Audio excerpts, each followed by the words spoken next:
Hola, soy Fátima Fernanda Ortiz Lozano de la Escuela de Enfermería Beatriz González Ortega y hoy les voy a presentar el tema de sepsis neonatal. Como objetivos específicos, vamos a definir el concepto, a describir factores de riesgo más importantes, a explicar los aspectos básicos de su etiopatogenia, señalar las manifestaciones clínicas más comunes, las indicaciones y describir los aspectos preventivos. El concepto. Este se define como un síndrome de respuesta inflamatoria sistémica, SRIS, el síndrome de respuesta inflamatoria sistémica, como resultado de una infección, ya sea confirmada o solo la sospecha de esta. Para confirmar la infección en la etapa neonatal, los síntomas y signos de sepsis son muy variados, pudiendo presentar fiebre, hipotermia, letargo, vómitos, ictericia, irritabilidad, dificultad respiratoria o apnea, y el aislamiento de un germen en un cultivo puede ser difícil de obtener. Además, estos signos y síntomas se pueden presentar en distintas patologías, por lo que el diagnóstico puede ser difícil. La sepsis neonatal se clasifica en temprana como aquella que aparece antes de las primeras 72 horas de vida y tardía la que se presenta después de este periodo. La clasificación es muy importante debido a que el agente causal en la sepsis de inicio temprano es diferente a la sepsis de inicio tardío. Cada año a nivel mundial se calcula que 4 millones de recién nacidos mueren. 99% de estas muertes ocurren en países en vías de desarrollo. La causa que más contribuye a las muertes neonatales es la sepsis neonatal, representando 35% del total. Ahora vamos a hablar del periodo prepatogénico, los factores de riesgo, que en esto se incluye el agente, el huésped y el ambiente. Vamos a comenzar hablando sobre el agente. En nuestro medio, las enterobacterias son los gérmenes causales más frecuentes en casos de inicio temprano, y en este predominan la Escherichia coli, Klebsiella, Enterobacter sp y Serratia sp. Y en la enfermedad de inicio tardío predomina la Staphylococcus coagulasa negativo, en especial la Staphylococcus epidermis, la S. aureus, la Pseudomonas sp, enterobacterias, enterococo y Candida albicans. La sepsis neonatal también puede ser causada por adenovirus, enterovirus, Coxsackie, herpes, citomegalovirus, virus de inmunodeficiencia humana, VIH, toxoplasma, mycobacterium, tuberculosis y tener una expresión clínica indistinguible de la que se observa con los agentes bacterianos más frecuentes. Ahora vamos a hablar del huésped.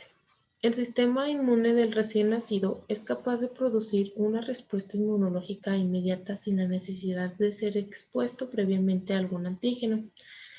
El paso transplacentario de inmunoglobulina G materna es inversamente proporcional a la edad gestacional y limita la habilidad del recién nacido de responder contra ciertos patógenos. Así que el recién nacido pretérmino carece de respuesta inmune humoral adecuada, mientras que el recién nacido de término generalmente estará protegido contra la mayoría de las enfermedades prevenibles por vacunas debido al paso transplacentario de IgG materna. Ahora vamos a hablar de el ambiente. Los factores ambientales desempeñan un papel de gran importancia y estos pueden ser divididos en pre, trans y postnatales. Vamos a hablar de los prenatales. En el embarazo hay cambios inmunológicos en la madre y en algunas infecciones son más frecuentes o tienen un curso clínico más grave. Estas modificaciones inmunológicas tienden a lograr un equilibrio en la capacidad de respuesta de defensa de la madre y al mismo tiempo que el feto disponga de un sistema especial de protección tanto contra los microbios como de los mecanismos maternos de rechazo. Con pocas excepciones, la protección contra la mayor parte de los patógenos comunes es eficaz durante la gestación y en general no hay mayor susceptibilidad para oportunistas. El moco cervical desempeña un papel protector y su capacidad bactericida aumenta durante la gestación. El líquido amniótico posee también distintos factores entre los que se destaca la IgG. Los transnatales. La microflora del canal de parto es la fuente de colonización inicial para el recién nacido y puede desempeñar un papel decisivo en la protección o la génesis de la infección neonatal. Algunos gérmenes como M. hominis u Urealyticum, Chlamydia, E. coli, G. vaginalis pueden colonizar el tracto genital femenino y aún sin signos clínicos maternos transmitirse de manera vertical al neonato y causar septicemia neonatal. Las condiciones que existen en el neonato para determinar la aparición de sepsis son multifactoriales, entre los que se sobresalen situaciones obstétricas como procedimientos invasivos de monitorización y terapéuticos. Otros factores que son inherentes per se al recién nacido como su estado inmunológico y algunos relacionados con el microorganismo como su virulencia y la cantidad de inóculo. Los gérmenes pueden invadir el torrente circulatorio del recién nacido en forma directa por vía transplacentaria durante la bacteriemia materna o con más frecuencia por exposición a un líquido.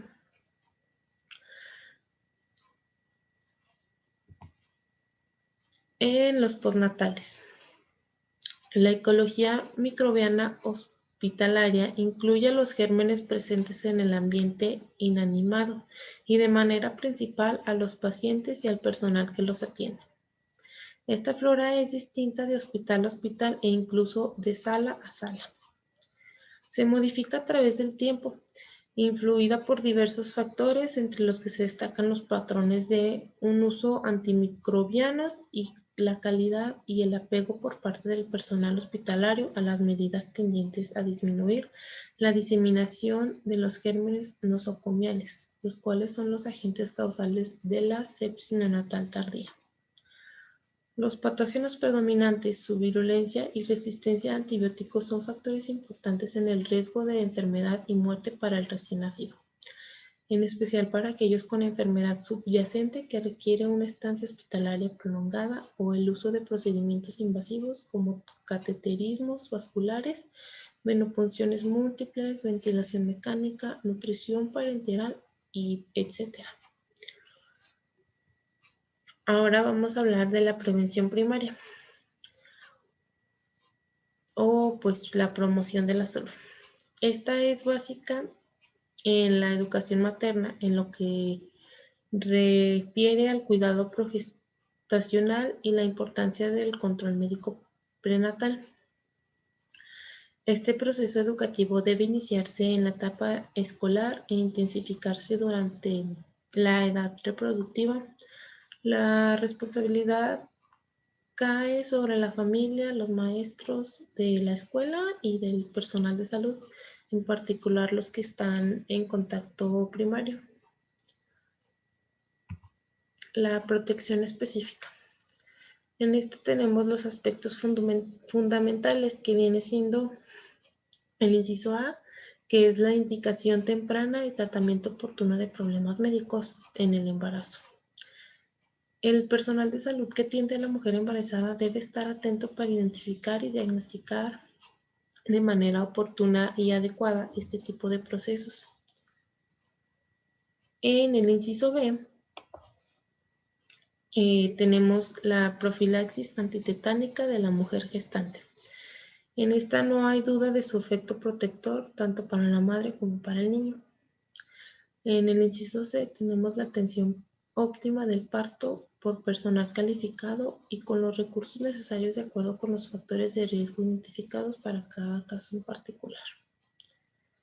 En el inciso D tenemos la alimentación, que esta pues es la leche materna, es un factor de protección en todos los casos, pero que se puede tener especial importancia en aquellos neonatos que deben permanecer hospitalizados.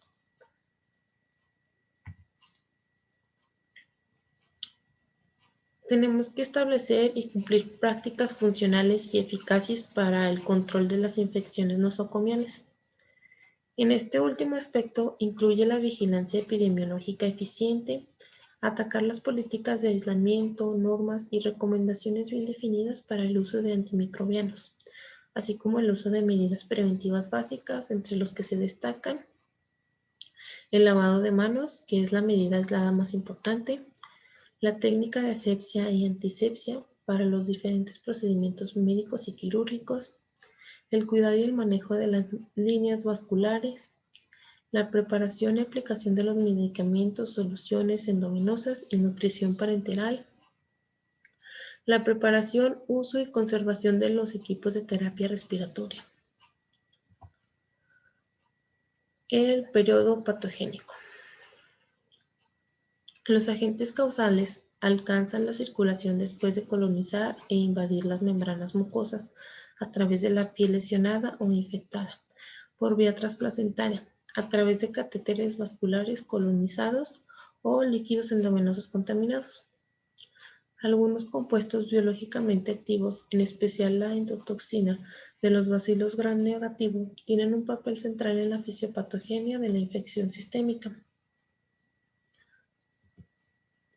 Hay decenas de mediadores que participan en la respuesta sistémica a infección. Entre los mejor estudiados están varias interleucinas, FNT, interferones y factor activador de plaquetas. Ahora vamos a hablar de la etapa clínica. La signología de la sepsis neonatal depende de distintos aspectos como la edad gestacional, la postnatal, inicio tardío o temprano, los sitios anatómicos afectados, la enfermedad subyacente y las características y virulencia del agente causal. El recién nacido puede mostrarse distémico, hipoactivo, somnoliento, irritable, taquicárdico, taquipneico y disminuir su ingesta. O bien puede presentar alteraciones evidentes a nivel de cualquier aparato o sistema, como apnea, cianosis, signos de dificultad respiratoria, vómito, rechazo al alimento, aumento del residuo gástrico y distensión abdominal, ictericia, hepatomegalia, crisis convulsivas. Y ya en casos graves, arritmias, hipotensión arterial y estado de choque. Esto pues dificulta al médico la evaluación del recién nacido con sospecha del padecimiento, en especial si presenta otra enfermedad como alteración subyacente como SDR, enfermedad hemolítica, taquipnea transitoria, hipocalcemia, hipoglucemia y etc., que por sí mismas pueden dar lugar a manifestaciones clínicas similares a las de la sepsis neonatal. Como prevención secundaria, pues lo primero es el diagnóstico precoz, que el diagnóstico definitivo de sepsis depende del aislamiento de una bacteria patógena de un sitio normalmente estéril, debido a la estrecha relación de la sepsis con la bacteremia. La recuperación de un germen a partir del hemocultivo se considera un factor sine qua non para el diagnóstico de sepsis. Algunos pacientes con sepsis pueden no tener un hemocultivo positivo o en otra circunstancia tener un cultivo positivo en algún otro sitio. Y por el contrario, un hemocultivo positivo puede ser el reflejo de la contaminación en momento de tomar muestras. Los estudios de laboratorio para la sepsis tienen dos objetivos primordiales. Por un lado, el diagnosticar el recién nacido con una infección bacteriana seria y por el otro lado, la identificación de la susceptibilidad antimicrobiana y por lo tanto la selección de un manejo antimicrobiano dirigido. El diagnóstico oportuno es determinante para disminuir el riesgo de complicaciones. Es deseable que el médico que atiende neonatos desarrolle un abordaje diagnóstico que le permita: inciso A, evaluar el riesgo de infección para el recién nacido. El inciso B, diagnosticar y tratar de manera oportuna a los pacientes infectados. El inciso C, reducir en la mayor medida posible el número de neonatos no infectados que recibe tratamiento antimicrobiano. La historia perinatal es el primer paso para definir el riesgo de diferentes antecedentes, de los que se comentará de manera breve y los más relevantes, como corioamniotis, lo que se define como la fiebre materna intraparto, la prematurez o peso bajo al nacer, que pues la posibilidad de sepsis neonatal guarda una relación inversa a la edad gestacional. La prematurez por sí misma no implica un riesgo alto, pero tiene un impacto importante cuando se asocia a algún otro factor. La colonización materna por EGB, estreptococo del grupo B. Como factor único, el riesgo de infección neonatal es menor al 1%. Los criterios clínicos y de laboratorio. El examen clínico cuidadoso y frecuente constituye la piedra angular del proceso diagnóstico. Las alteraciones clínicas. Distemia, fiebre o hipotermia, taquicardia, bradicardia, taquipnea, dificultad respiratoria, letargia, presencia de residuo gástrico, distensión abdominal, vómito, apnea, retraso mayor de 3 segundos en el llenado capilar, desaturación, crisis convulsivas. Existen estudios de laboratorio convencionales para el diagnóstico de sepsis neonatal y en la actualidad han aparecido nuevos métodos de diagnóstico molecular que aún no se encuentran disponibles para el uso generalizado. Los métodos de diagnóstico convencional son el hemocultivo, se pueden obtener de una muestra venosa o arterial previa, preparación del sitio en toma de muestras con una solución antiséptica.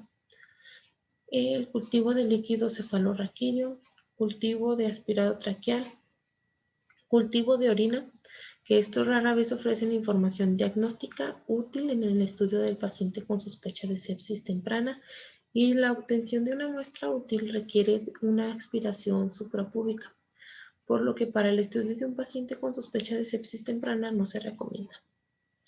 Los cultivos de superficiales, el cultivo de sitios superficiales, pues puede ser la axila, muñón umbilical, canal auditivo externo, nasofaringe, sonda orogástrica o cánulas endotraqueales.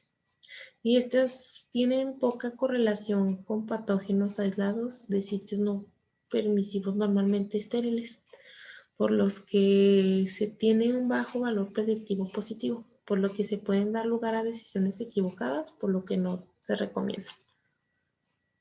La cuenta leucocitaria, proteína C reactiva, procalcitonina, interleucinas.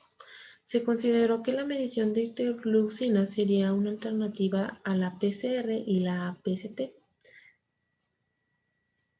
que estas son la proteína C reactiva y la procalcitocina. Sin embargo, la sensibilidad en diferentes estudios alcanzó niveles de 74%, por lo que en la actualidad no se recomienda su uso en la práctica clínica diaria. Las técnicas moleculares. Ahora vamos a hablar del tratamiento oportuno. Uso juicioso de antimicrobianos. El uso apropiado de antimicrobianos es importante para salvar vidas y reducir complicaciones. Su uso indiscriminado predispone a la aparición de organismos multiresistentes, infecciones diseminadas por cándida y enterolitis necrosante. La inmunoglobulina G intravenosa.